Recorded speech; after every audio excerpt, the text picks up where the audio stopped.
IPL అభిమానులను tension పెట్టిన biggest trade deal ఎట్టకేలకు కంప్లీట్ అయింది. ఎప్పుడో పూర్తవ్వాల్సిన Sanju Samson, Ravindra Jadeja trade deal IPL 2026 retention గడువు రోజున ముగిసింది.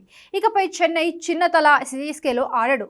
అలాగే Rajasthan silent king Sanju Samson pink జెర్సీలో కనిపించడు. ఈ విషయాన్ని ఐపీఎల్ అధికారికంగా ప్రకటించింది. సిఎస్కే రాజస్థాన్ స్వాప్ డీల్తో రవీంద్ర జడేజా పారితోషికంలో మార్పులు చోటు చేసుకున్నాయి. గతంలో సిఎస్కే జడేజాని 18 కోట్లకు రిటైన్ చేసుకున్నప్పటికీ ఇప్పుడు రాజస్థాన్ మాత్రం కేవలం 14 కోట్లకే చెల్లించనుంది. వెటరన్ ఆల్రౌండర్ అయిన రవీంద్ర జడేజా సిఎస్కే తరపున 12 సీజన్లు ఆడాడు. ఎంతో అనుభవం కలిగిన జడేజా ఇప్పటికే 250+ ఐపీఎల్ మ్యాచ్లు ఆడాడు.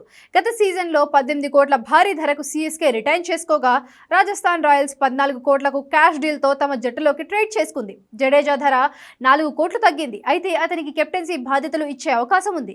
రాజస్థాన్ రాయల్స్ కెప్టెన్ అయిన సంజు శాంసన్ ను తన పాత ధర 18 కోట్లకే సిఎస్కే ట్రేడ్ చేసుకుంది. ఈ లీగ్ లో అత్యంత అనుభవం కలిగిన వికెట్ కీపర్ అయిన సంజు ఇప్పటి వరకు 177 ఐపీఎల్